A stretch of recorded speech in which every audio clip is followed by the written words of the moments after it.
that lived some distance away, journeyed by rail. Most of the labour boys went to work for Japanese companies on the wharf. For the Japanese companies we worked factories with Yoshihara, there was a seed processing factory, Toyo Steel, making steel, Shawadenki, graphite factory, and we caught the train to these places. And the other boys went to factories, went to firms along the docks, Kamagumi, Ohamakumi, Mitsubishi, Sumitomo, just to mention a few of the shipping companies. And was there also, in addition to the train travel to work, were there also trams that rented? Yeah, that's right. A couple of the, see the docks, Kobe docks stretches quite some considerable distance. So the companies that were furthest away from Kobe House, these boys allocated to those companies went most of the way by tram on the I think there was Hamagumi and Kamagumi. Yes. Went by tram. Yes. Yeah. Some were able to march directly to the nearby wharf firms, but there's a couple that went by tram. Now, did you have any medical officers or doctors, I'll use the word doctors, with your J Force? And also, if you did have a medical officer and a medical element, do you remember anything about any of the medical orderlies that you had? No, we had Dr. Boyce, medical officer. We had a few medical orders. Johnny Burns,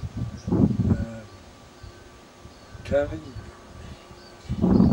difficult to remember the names, but we had our own medical orderlies too, and they kept, they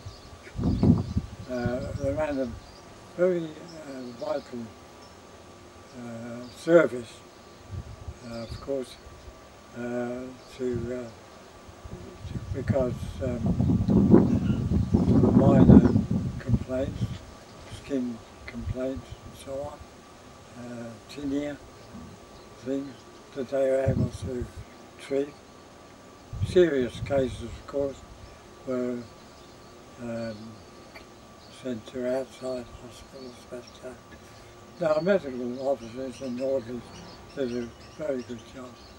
And when you say outside hospitals, you're referring to the civilian hospitals, were you? Civilian hospitals. Now, who was involved in sending it to them? Was it the military, or was it the your Japanese industrial employers? Or the Japanese guards, military. Yes. They made the decision. Yes. Our employers virtually only were in charge of us while we were on the job. Yeah. But the Kobe House guards, they made all the decisions as to transfer, things like that. Now, could you describe to us a typical day? Yes, well, they started with one of our duty boss playing the Valley, Japanese vehicle call, and I think about 5:30. Was that before light? Before first light? In the winter, of course, it would be. Yeah. We'd get up and dress, fold up our blankets.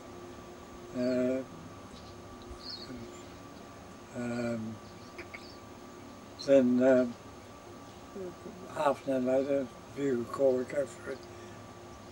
To the valley, well, the mess orderlies we ate up alongside our beds, and the mess orderlies for each section, there were about 35 men to a section, and each section with a couple of representatives down, right under the basement of the building, bring back the food in buckets, rice and the watery soup.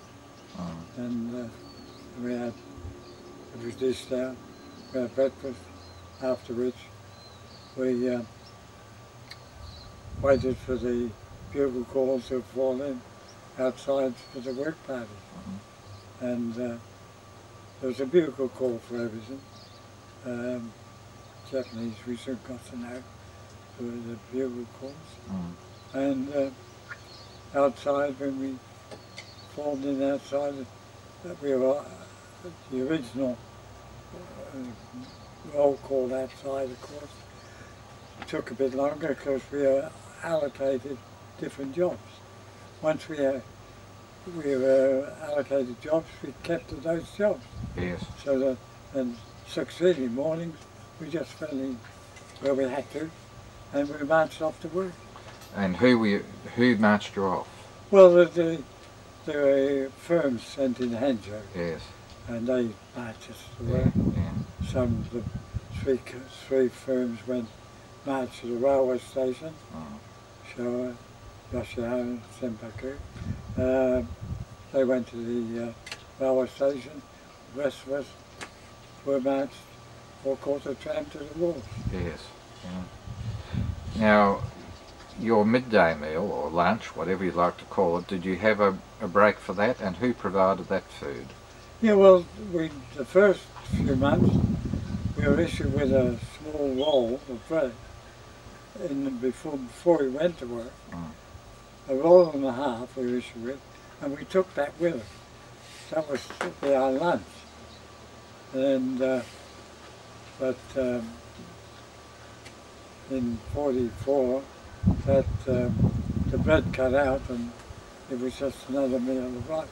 But beside the bread, most of the firms for whom we worked put on extra food because they were keen to, we did valuable work for them, and so the firms themselves were quite keen to see that we were kept in the fit condition. Yes. It suited them to keep us fit. So we had quite an adequate lunch. And we usually had a full hour for lunch, or 3/4 of an hour for lunch. So its conditions were pretty good. Yes. Considering. So you finished your duties for the day and you returned to camp. Yeah. You had your evening meal at camp, which I guess was a rather meagre... Just rice and soup, mortuary soup, and that was it. Yep. And then, was there lights out at any time? Yes. So, what time was that, approximately? A bit vague. It's not really important. No, it's about 9:30, I think. Yeah. So how did you fill in the time between your evening meal? Were you able to wash? Did you have showers, or did you have a bathing or anything like that? Well, that's right. We're right down on the base of the lower floor, the basement, I suppose, ground floor. We had the washroom, shower room, so it was all cold water, but we were able to shower every day. Yes. And of course, we took particular care that we kept ourselves clean. Yes. So we had adequate bathing facilities, which was excellent. So we spent that intervening time in other ways, playing cards, and even one of the English fellows formed a choir, by word of mouth, and several of those boys, nice guys, joined the choir. We were able to practice 2 or 3 times a week, and we put together